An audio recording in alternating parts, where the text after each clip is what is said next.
I'm probably going to move all in, but I might just call. This is fun.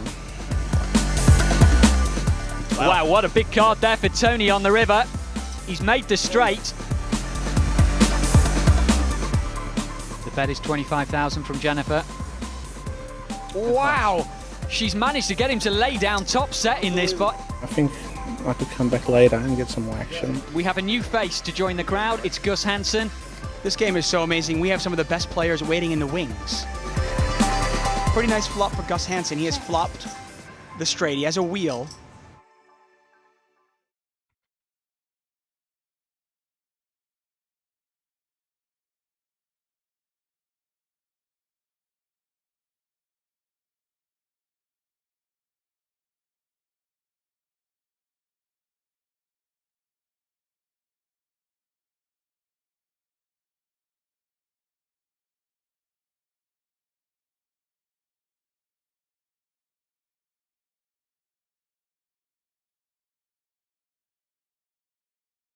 Welcome to the Full Tilt Poker $1 Million cash game from 50 London.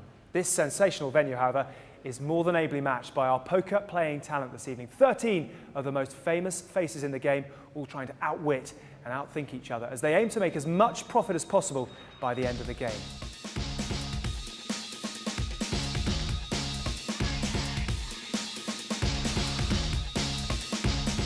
Each player is starting with a minimum of $100,000 of their own cash, and if they lose it, they can simply reach back into their pockets and buy back in. The starting lineup for this game is a who's who of poker stars. In seat 1, it's John Juanda from California, famous for tournaments, but can often be found in high-stakes, no-limit games. Seat 2 is probably one of the top 3 cash game players in the world, Jennifer Harman. She regularly plays in the big game at the Bellagio in Las Vegas.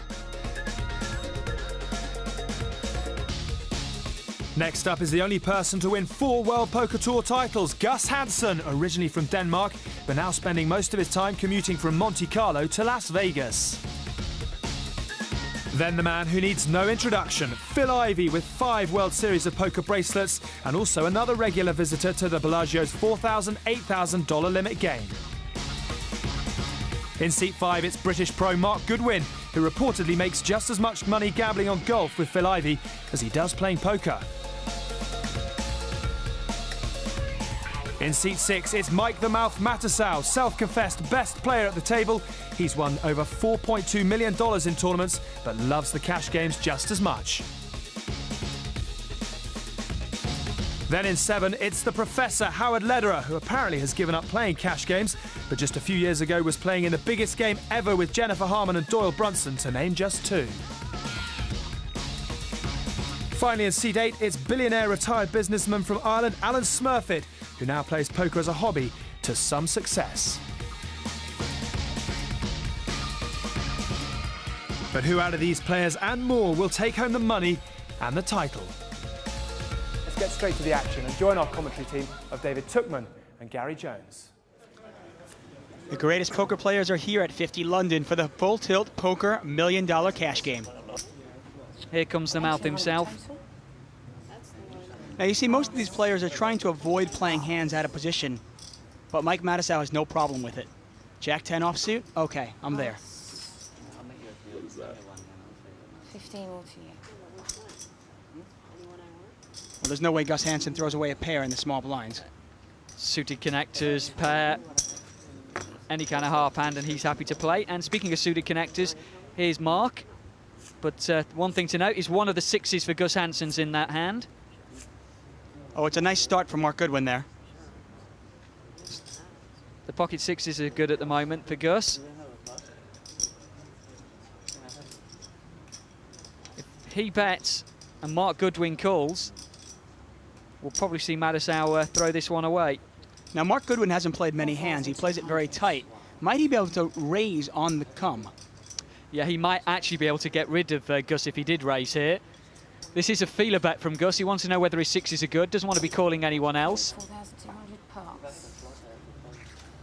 But he hasn't raised it. At the moment, he's got a few cards to catch. He's got a 3, a 7, and an 8. And that is one of them. And yeah. It looks like a nice card for Gus as well, because if it had been up against a 9, now we'd have an up and down straight. But as it is, he's drawing to a 7 just to split the pot.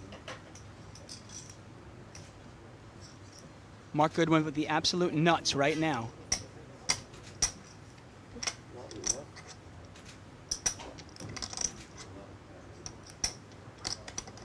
Of course, Gus has got to try and decide what Mark Goodwin is calling him with on the flop. Right, a lot of hands you could be calling with, obviously a 9, hearts, or in this case, 6-7. The way Gus plays, of course, he could have been calling with a 5 or 4. That's what Gus is obviously hoping. 10,600. Well, Gus Hansen's going to bet 10,600 into the pot. Now, the question is, how does Mark play this? He knows he's got the best hand right now. Does he want to leave Gus Hansen betting up front while he has position, knowing that if a blank comes on the end, he's quite likely to get another bet out of Gus, whether he's got a hand or not? All right. No, he's decided to put the pressure on Gus. Doesn't want to give him a free card if he's got a heart. Now, this is interesting raise, obviously. Gus Hansen's put in a spot where he's going to have to call a raise, and he is drawing dead to chop it.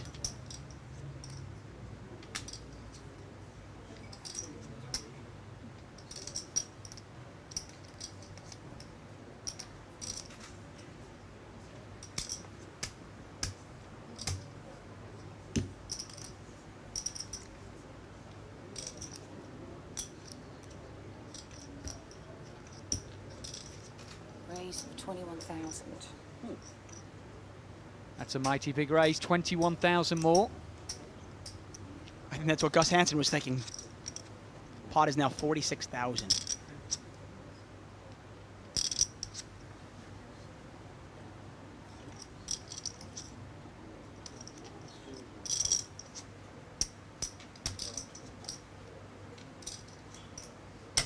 All right, I don't know why it is. Pass. He's laid it down, and I don't blame him. I think he's worked out there's not really a lot there he can be in good shape against. He might have 10 outs if he's lucky. The pot's laying him 2-1. If he thinks he's up against, say, a set of 4s or a set of 5s.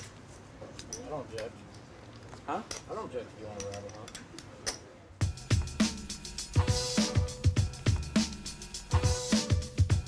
To get started, one player has made the nominated dealer or button. Then the 2 players to the left post the small and big blinds.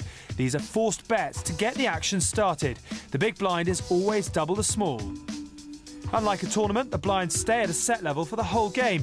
In this case, $300 and $600. Plus, there's an ante of $100 per player, which must be paid if they want to play in a hand. Once the blinds and antes are posted, everyone has dealt 2 cards. We have a round of betting. Then 3 cards are placed face up on the table, called the flop. These are the community cards for all the players to use. Then we have another round of betting, after which the 4th card, the turn, is placed in the middle, followed by some more betting and the last community card, the river. Then we finish off with a final round of betting. The best 5-card hand wins the money.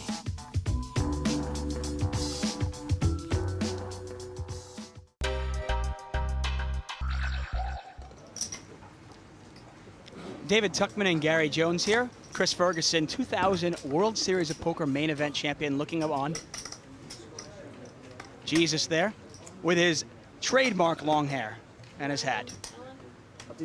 And we are 7-handed here right now. We're playing short. One of the players has actually gotten up and taken a break, which happens often in cash games. And when you're short-handed, obviously you've got to adapt and adjust to playing against fewer opponents. Yeah, it makes a big difference depending on how many players around the table, your relative hand values.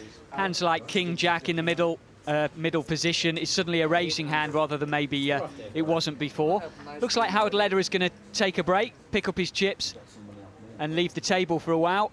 He's probably decided to let Chris Ferguson come in, and we're going to get someone who's won 2 World Series bracelets and 2 WPT titles getting up and making way for a world champion in Chris Ferguson.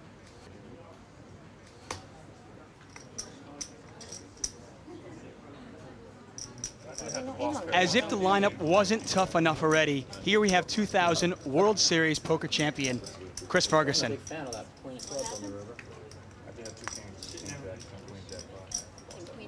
Not an awful lot of familiarity playing this kind of stakes cash, though, Chris.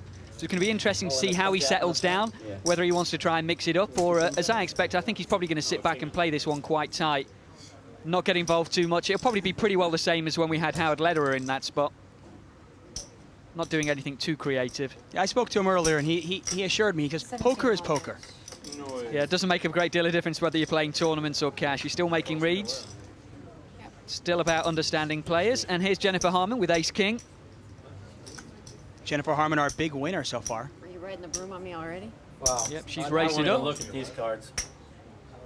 I call. But you didn't notice, right? Phil's called. It's the Mad Hatter. You don't think I know the Mad Hatter has joined us. I should have made it 20-something. Mark Goodwin's in as well with his 9-10. So's Mike with his 5-3.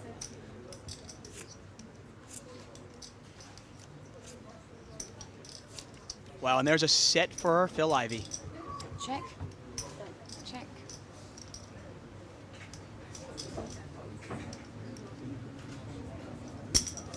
Four and a half. Well, it's definitely the best hand right now. Yeah, he doesn't slow play it. He bets it right away. Best way to get some money.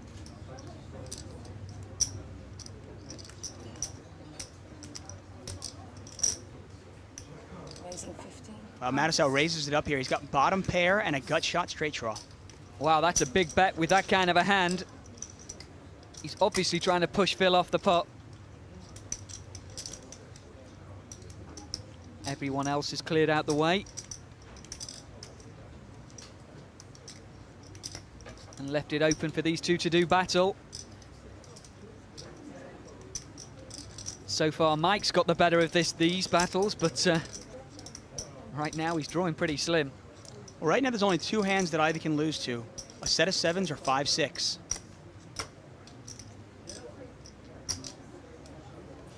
Raise.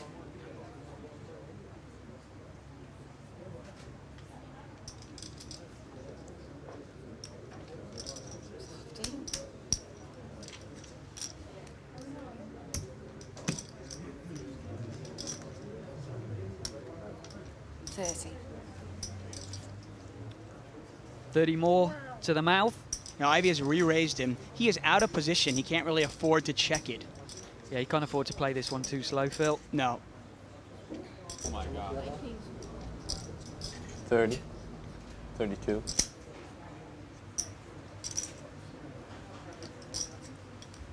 34. Mike's asked him how much more has he got.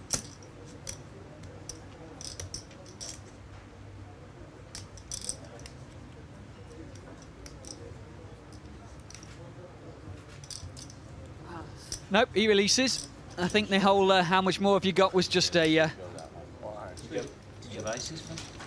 bit of colourful commentary from Mike. I don't think he ever intended to call that 30,000. No, he raised the original bet by Phil Ivey to see where he was at. When he gets re-raised, he finds out exactly where he is. So as Alan Smurfit prepares to leave the table, someone else will step into his shoes. Join us after the break.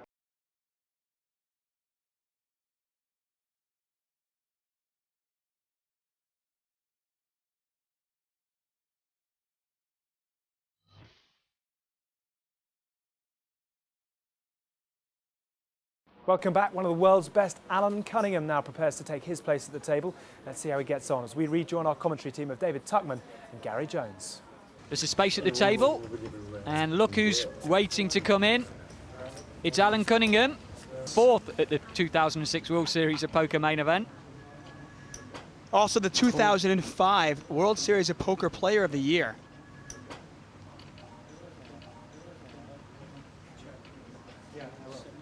He's really had a phenomenal run. He certainly has.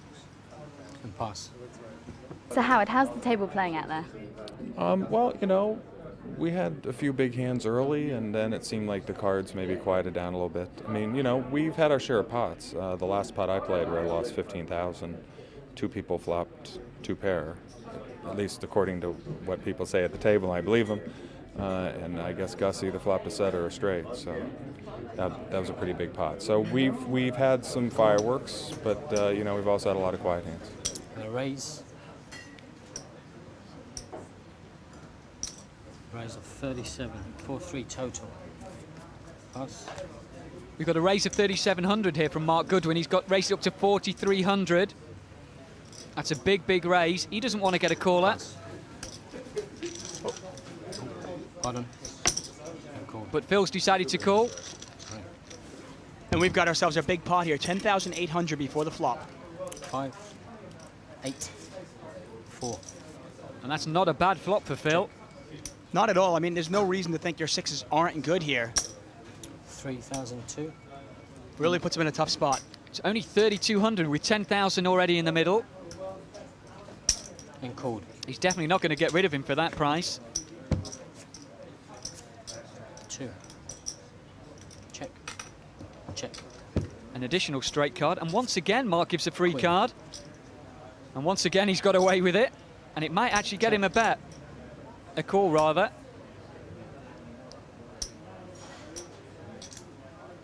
Mark Goodwin playing it very conservatively. 6-3. Phil Ivey picked up a lot of outs there on the turn. Any 3, any 7, or any 6 would have done it for him.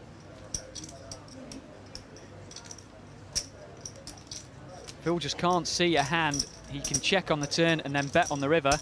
That's why he's going to call. The unorthodox player, Mark Goodwin, is going to get him a payday on the river.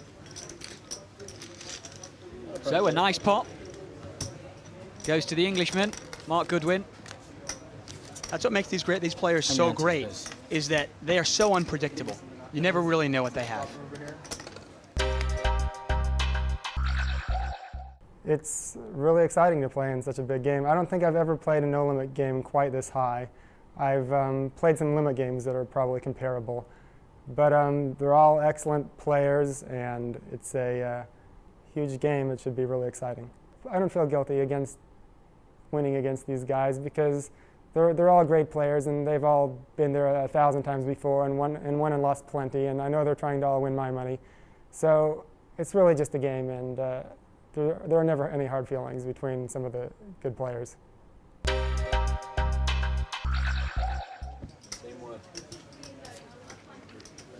In the small blind there is Alan Cunningham, just come to the table, sitting next to the 2000 World Series of Poker champion, Chris Jesus Ferguson. Of course, when Chris won it in 2000, he got $1.5 million.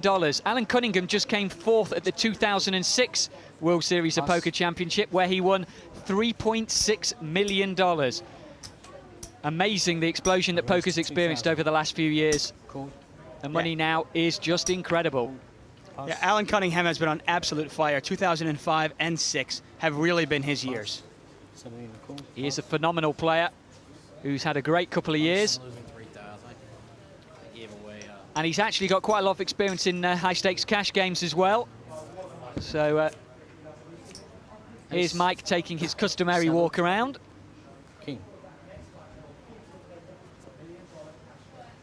We have 3 players here for the flop. Gus, Phil, and Mark. 4-2. Gus having a pop with his jack high, hoping that no one else has got any of this. Called. Wow. Pass. I was about to say he's in luck because nobody else has anything, but Ivey's going to call anyway. Maybe setting up a play for the turn. He's actually caught a card that he can go in front with.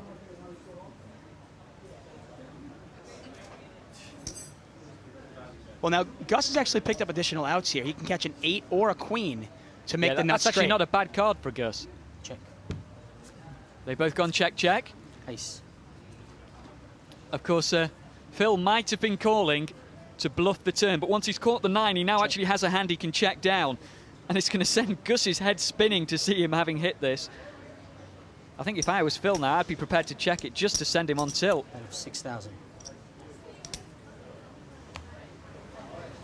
I can even not even beat that hand. Pass. What, Queen Jack?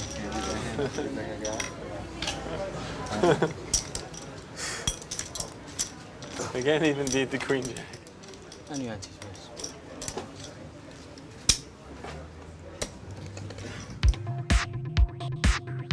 Here we are with the ranking of the hands. First we have high card. In this case, a king high would win it. Then we have one pair. In this case, pair of aces. Then two pair. Jacks and nines will do it. Then three of a kind. Three of the same one. Three fours. Then we have a straight. 5 cards in order, not the same suit. Then a flush. 5 cards, the same suit. 5 hearts will do it. Then we have a full house. 3 sevens, 2 kings. This would be sevens full of kings.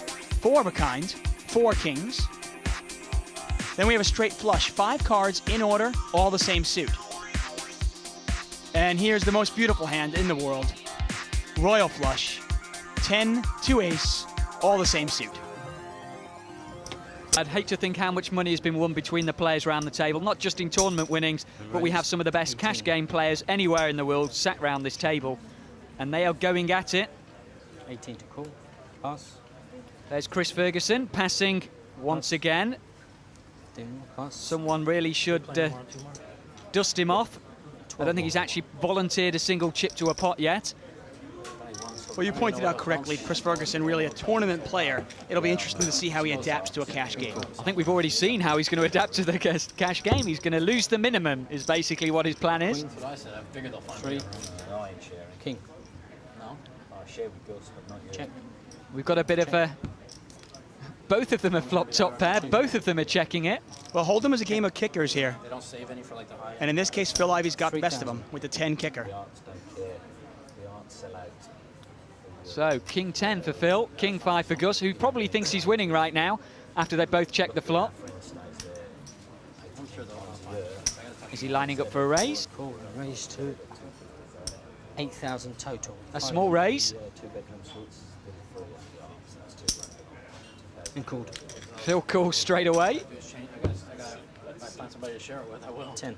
Well, whether Phil was worried about his kicker or not, I don't think he is anymore.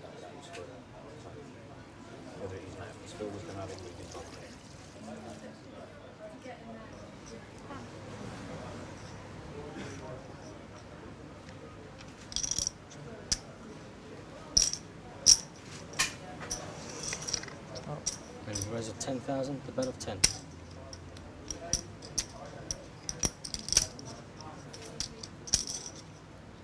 Is there any value to Phil raising this? No, not really. He's a bit worried it might have been a set after a check on the flop, maybe. He calls. Kings and 10s for Phil. Kings and 10s, 2 bets. So Phil gets the better of the Great Dane in this pot.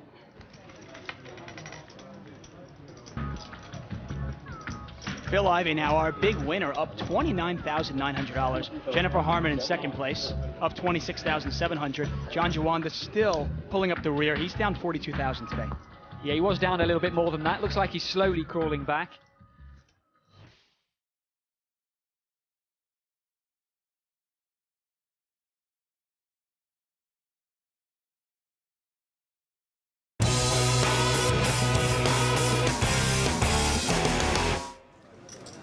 We're at 50 London for the Full Tilt Poker $1 Million Cash Game.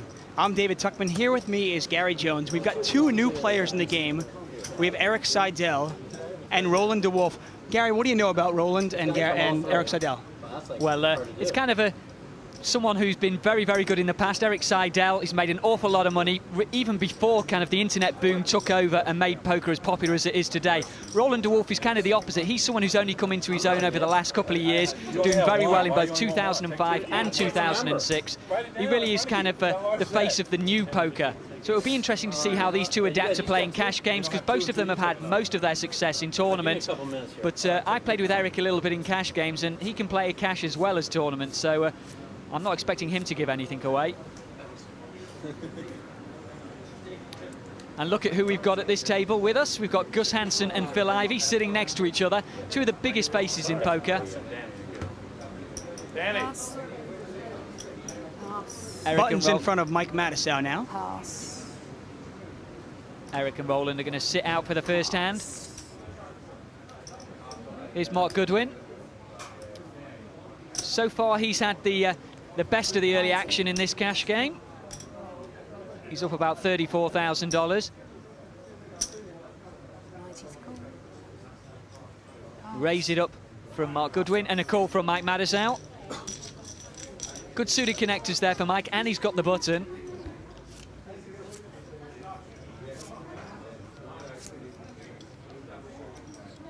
Well, Matusow has outflopped Goodwin here. Check. He's got top pair. And Mark hasn't had a stab at it. 4,200. Well, once he's checked it, you think he's going to give this one up. No, clearly, once he checks, he's giving it up. Now, Goodwin's our big winner today, but he's played it really conservative. Yeah, he was a little bit erratic the very first hand, but since then, I think he's done very good. Yeah. You have to call it before the turn card hits, by the way. The turn card Any other rules I need to know? No. Well, I would have paid you because you didn't know. Pass. You know what I mean? So that one goes to Mike. I know you have to realize bluffs. And you have to call it and say, okay, that's my problem.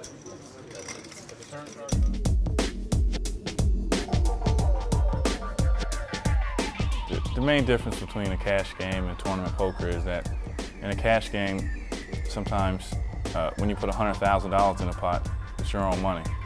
And in a tournament, when you put 100,000 chips in a pot, a lot of times you bought in for 10,000, 5,000, whatever the buy-in might be.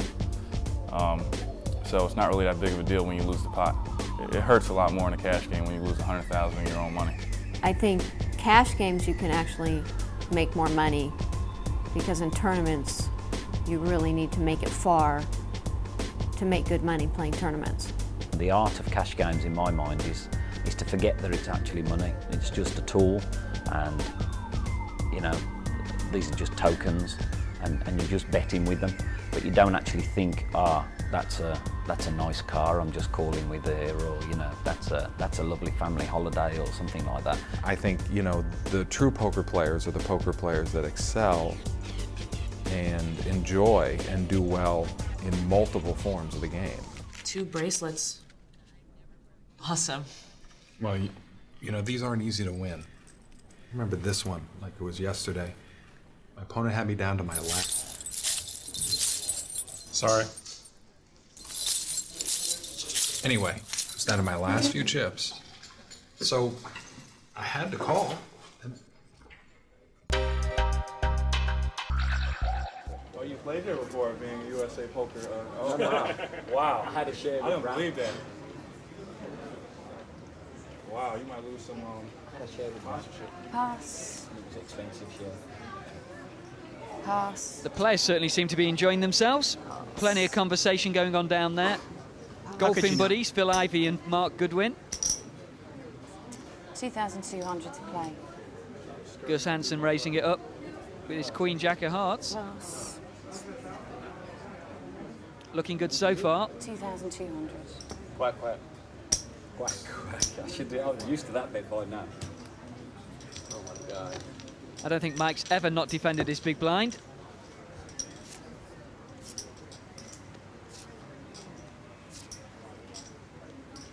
Well, Mike's caught the ace, but there's a flush draw here for Gus. Okay, it's an interesting flop. All of us could take a suit, too. So it comes up hearts. 4,100 to play. All three. That's 10,000. Bet from Mike. It's full well, man. Putting the pressure on the Dane, hoping What cards do you his have? ace is good. 9, 10 queens, my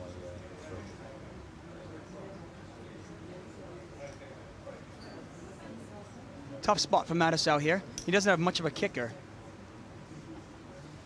Yeah, but he has put the pressure on Gus. It's going to be a question of how Gus wants to play this one. Is he going to put more pressure back onto Mike? He is the pre-flop raiser. This does look like a find out where I am kind of bet.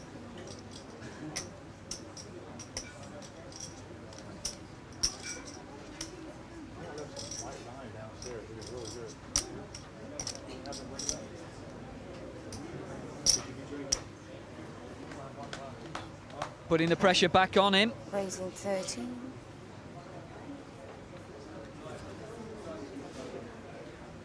Mark gets out the way, leaves it to these two.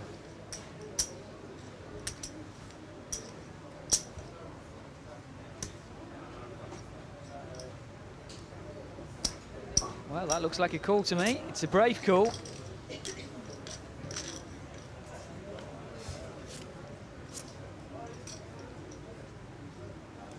Check. 7 doesn't help Mike's hand. Gus Hansen with the strong semi-bluff on the flop. Matusow calls him, though. And you wonder now, if you're Gus Hansen, do you take the free card on the turn? If he checks, he knows he's probably going to have to catch his flush to win this pot.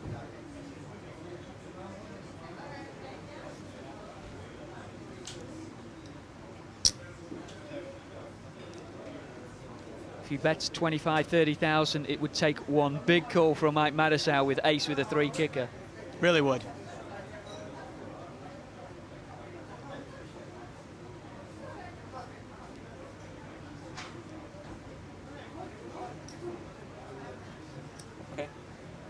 And he takes the card. Yeah, he's decided to take the free card. Ooh. Well, now if you're Matusow, you really can't beat anything. You can't beat a big ace. You can't beat the flush. The only thing you can beat is a bluff on the flop. Exactly. Be interesting to see if Mike tries what's called a stop bet here. Bet small. Doesn't want to call a 25, 30,000 bet from Gus. So he puts 10,000 out there. What he should probably do is check fold here. Definitely not a bad play. The pot's 42,000. Maybe you put out a $10,000 bet, almost naming your price for a showdown. 20.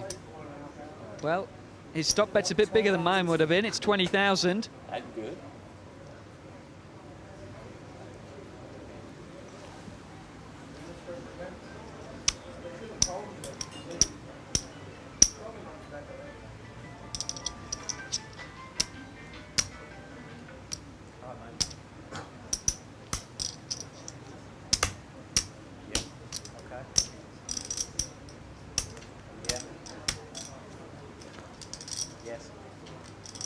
Can't see him not calling this one, though, David. No, clearly he's going to call, but is there any value to raising it?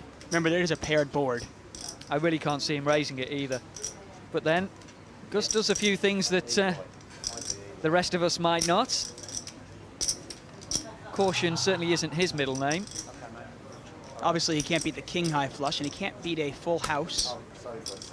If Matusow had, say, a set of 7s or a set of 9s here, or somehow had pocket aces.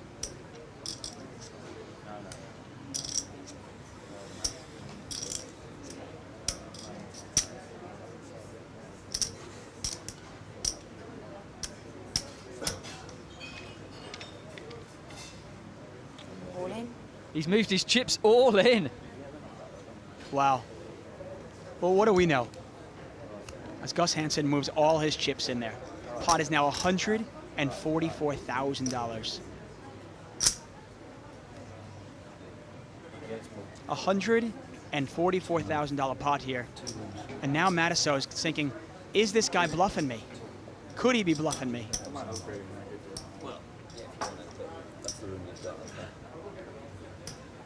Well, what's going through Mike Matusow's mind here? He's checked the turn, Gus. How can he check the turn and then move all in against me once the deuce comes? Well, the interesting play is, you normally wouldn't think somebody with a flush draw would make this move. Exactly. Well, he's mucked it. Gus wins a nice pot. Very nice pot. This is full and nothing else.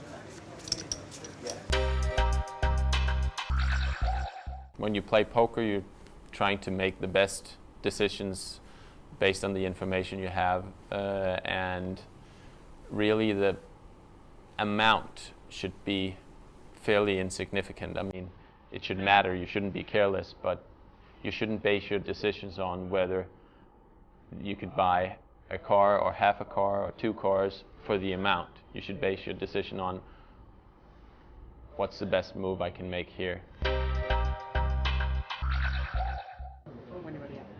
So Gus Hansen continues to rack up the chips. Can anybody catch him? Find out after the break.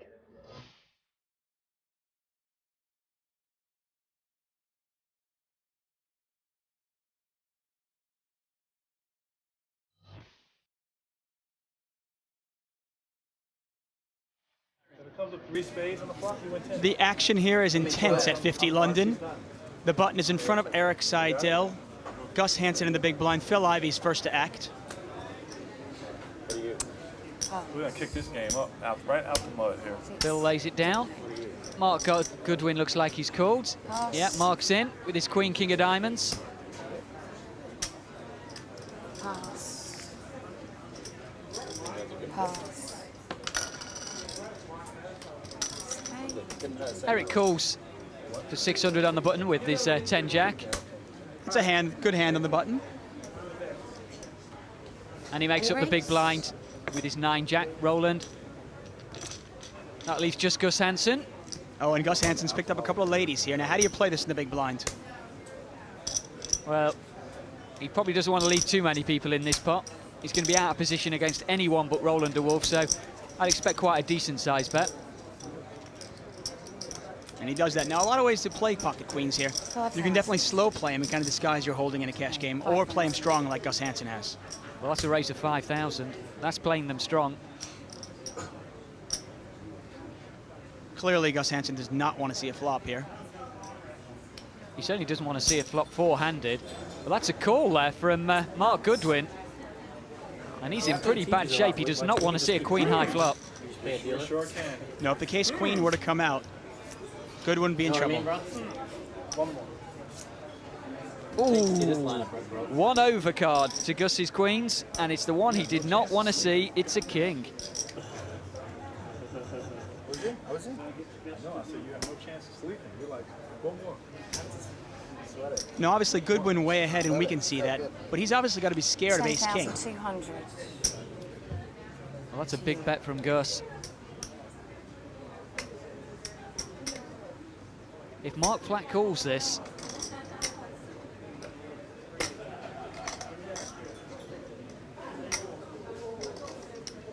which he has, there's a chance Gus might think he's still in good shape.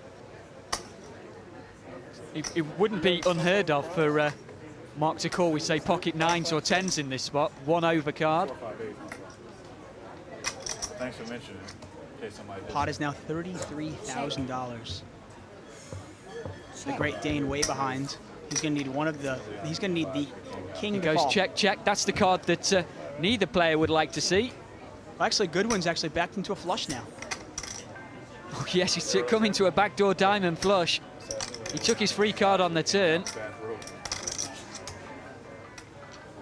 15,000. Not much Hansen can beat out there. He can't beat the king, he can't beat an ace, can't beat a 3, and he can't beat the diamonds. The point, what probably going through his mind here is what could Mark have called with on the flop that he can bet on the river? Ace king is about the only hand, really. Well, he could also, remember, he could have had busted heart draw.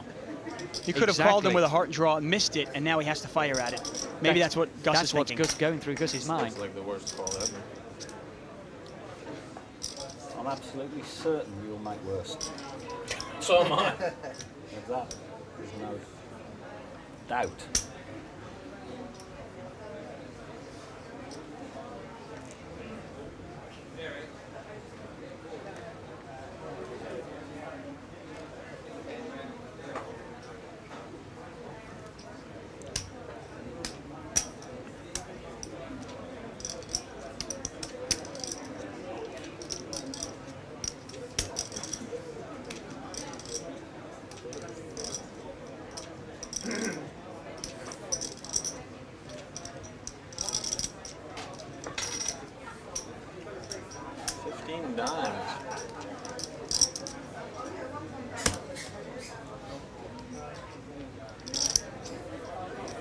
I really think that Gus just can't believe there's a hand that he can bet here that he's called on the flop with. Is he slow playing aces?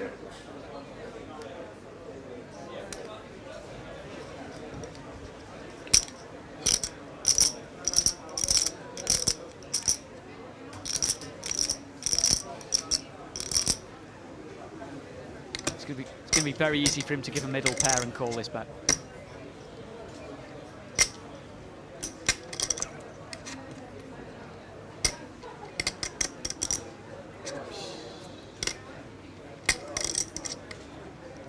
You see him shaking his head in disbelief because he can't really figure it out.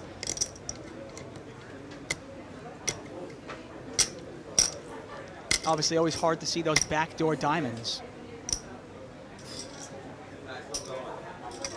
Pot is $48,000.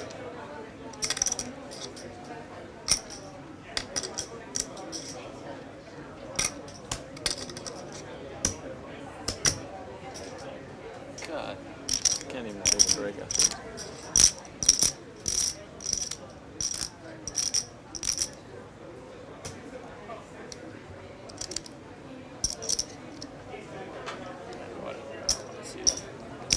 He's decided to call. I think he's given Mark a medium pair or a busted heart flush draw.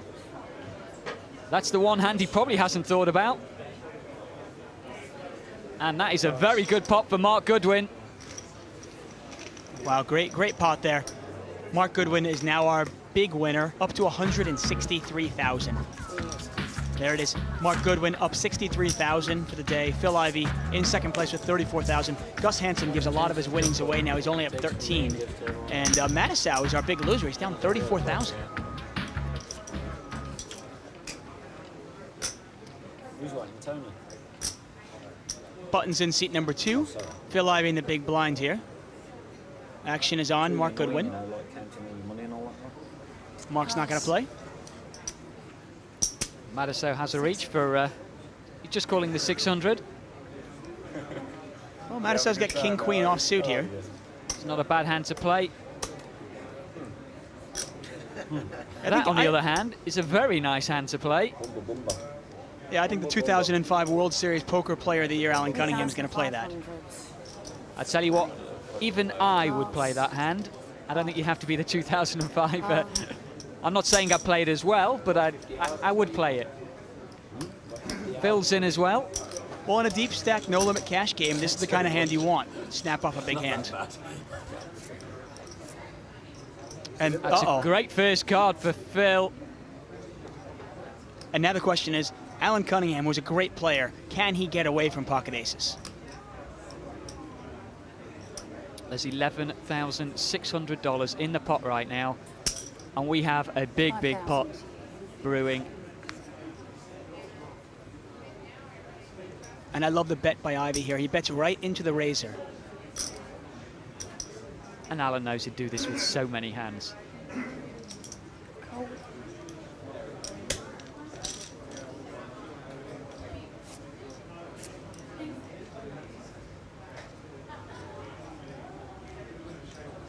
Pot is now $21,000 here.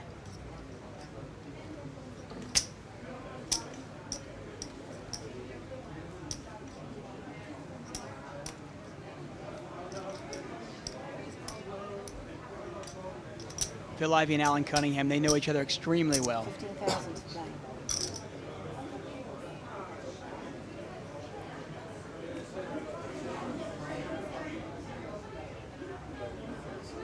And Ivey has bet 15,000 right into the 2 red aces.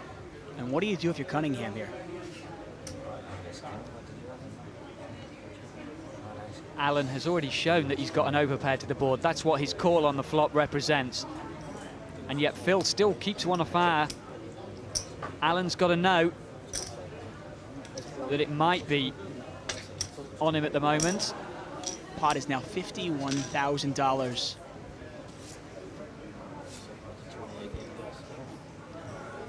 And the river is certainly not an action killer. The 10 of spades falls. But now it's just a question of value betting. How much can you bet here? Can you bet half the pot? Can you bet 25,000? Can you bet more? We're about to see what one of the best players in the world would bet in this situation.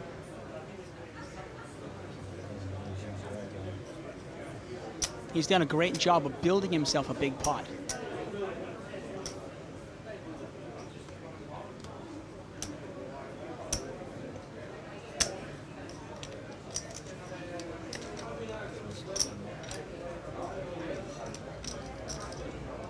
And this is the reason you play pocket deuces, so you can snap off these big hands.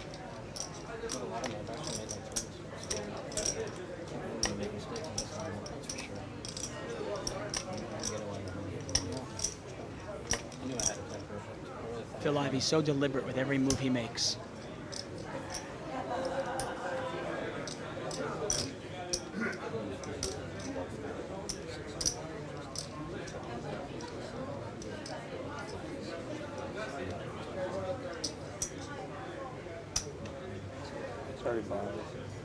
What'd you bet? 35. That's exactly what I thought you were supposed to bet. Good play. That's what I like. I think Gus saw the 35,000 coming before any of the others. He's on Phil's right. The question now, of course, is can Alan lay down the aces? Now the pot is 86,000. It's 35,000 to call. And at this point, you know, you could. Is there any way that Ivey had, say, pocket queens, pocket kings? If he was betting a straight draw, the 10 well, gets he's it. laid it down. That is why he's the 2005 Player of the Year. Alan Cunningham got away from the aces. I say get away from. He still managed to lose over 20,000 in the pot, but it could have been a whole lot worse. Great play there from Alan. Absolutely amazing. 99% of the poker players in the world would have lost their entire stack there with the aces, or at least another 35,000. Alan Cunningham shows us why he's so great. I mean, that was phenomenal. So here's the leaderboard for the top 3 players, and English pro Mark Goodwin has moved up with $60,000 in profit, but Phil Ivey is right on his heels, and with such big blinds, the game is still very much open. So that's it from 50 London. The action at the table really hotting up, and we'll hope you join us again next time when one of these players will bid to become the Full Tilt Poker $1 Million Cash Game champion of 2006. But from all of us for now, it's goodbye.